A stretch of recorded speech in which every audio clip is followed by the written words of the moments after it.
Welcome. My name is Eric Evans. I'm the Managing Director of Business Development at RapidRatings, and today I'm going to talk about financial health, the metric to mitigate vendor risk. Thanks for joining.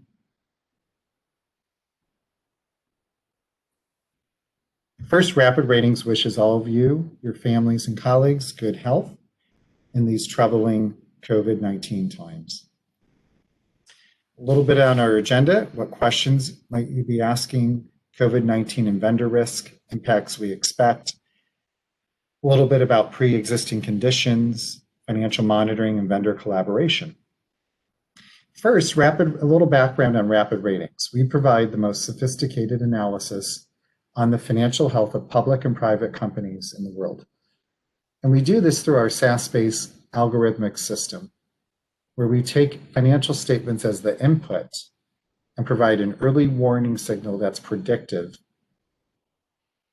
And we see what others don't by detecting things early on that we find in those financial statements with our deep analysis. We have 9+ million observations in our database for financial periods. And also we've gathered private companies from over 130+ countries. Some of our clients are up on top, ranging from food and beverage to retail, to oil and gas, to insurance. And our clients oftentimes find the benefit of our system by eliminating manual work by 80%. And there's a quote there by one of our clients. So is financial health just another risk category? From our perspective, obviously there's other risk domains like cyber, sustainability, health, and safety. We find that no, financial health is very foundational and more important than ever, especially with COVID-19 this year. And so we're able to say that because we've done a correlation study taking client internal data on their suppliers related to timeliness and quality, and overlaying that with our financial health ratings on those companies. It was interesting to see that companies that were weak financially or high risk were more than 2 times likely to ship a defective product, or more than 2.5 times likely to ship shoddy or poor.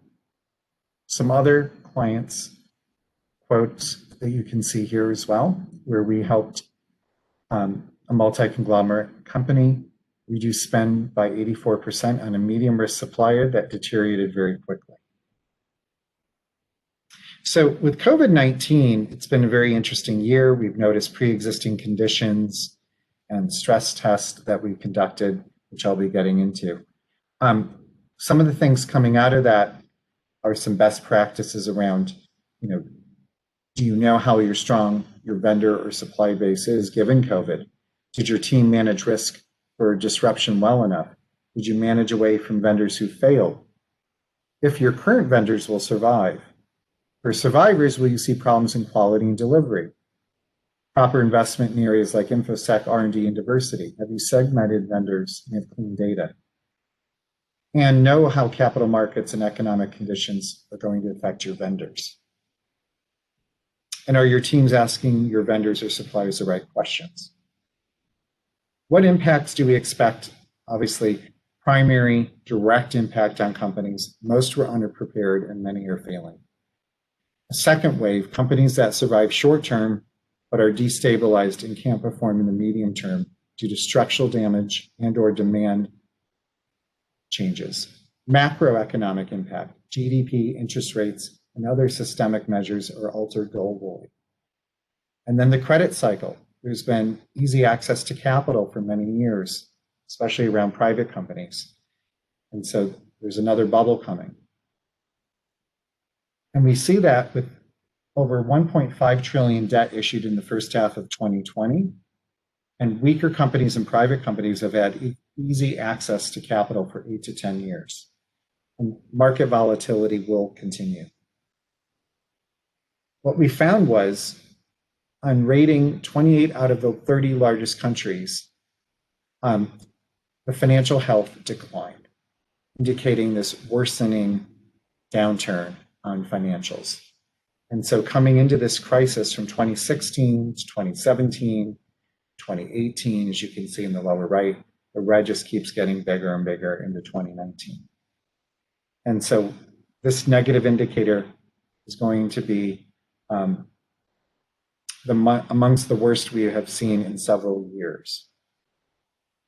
So pre-existing conditions, these problems were identifiable if you were asking the right questions. So our clients have been mitigating risk prior to COVID by getting out in front of risky companies that were weak financially, quarters or years ahead. They'd understand how much leverage that company would be under, and if they had low inventory levels, et cetera.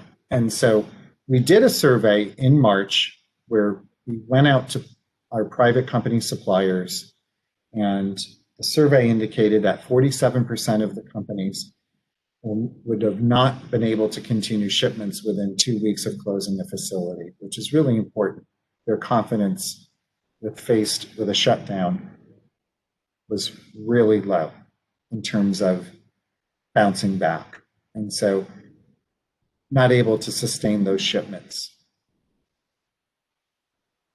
Pre-existing conditions as well can be identified quarters or years ahead. And here's an example of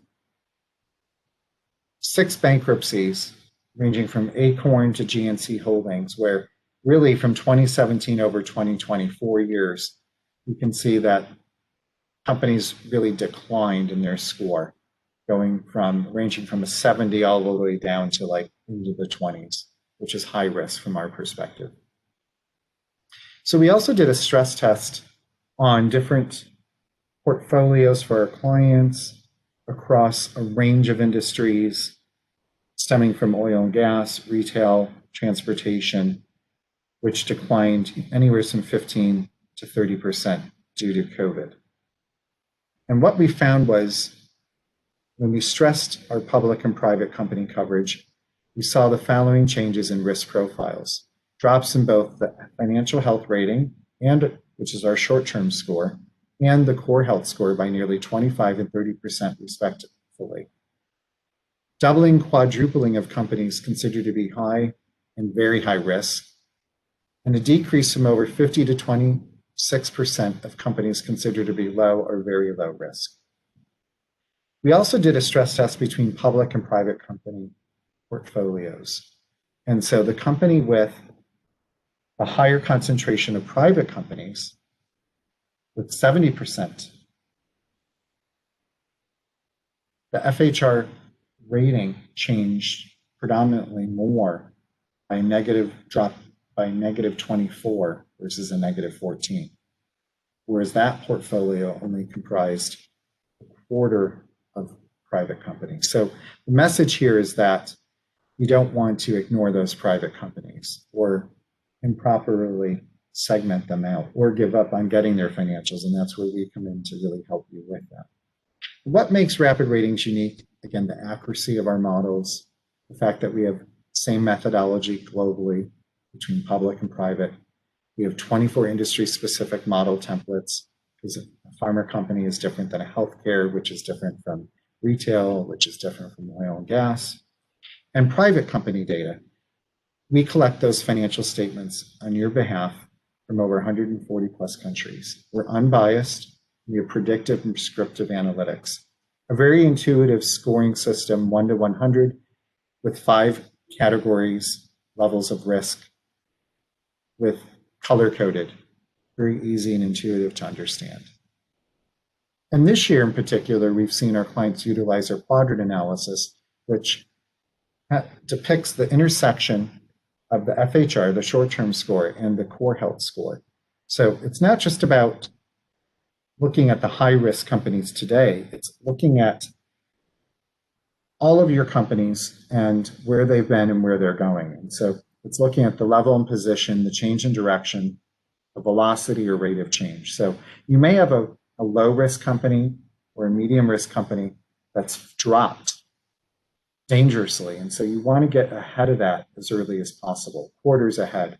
And usually a company does not declare bankruptcy overnight unless there's fraud, but typically these companies are trending down over time. We know retail has been blowing up, travel and leisure, And so Peer 1, who filed for bankruptcy earlier this year, trended down over a number of quarters, number of years. We got out in front of that. So you can see here from 2018 really was a pivotal year going from medium risk, low risk to medium risk, and then poor health from medium health. And so this really shows you we got in front of that quarters and years ahead with our analytics, that predictive early warning signal, where we really trigger the movement between quadrants. So financial monitoring, really from our perspective, is the strongest lens. By focusing your financial monitoring on the financial health of your vendors, you can understand your vendors' short-term resiliency and longer-term viability, learn that financial health leads risk in other control areas, embrace the value and transparency to build better business relationships, and recognize that vendor collaboration is more critical than ever. Financial monitoring is continuous and proactive, not reactive. So stemming from any stage, sourcing to onboarding, continuous monitoring, you can operationalize our financial health ratings, and that will help you support better business decisions by defining thresholds, contingency plans, and exit strategies. And then you can share that data and insights with all risk control teams. You must collaborate with vendors now. Resiliency depends on it, and so may your vendor's survival.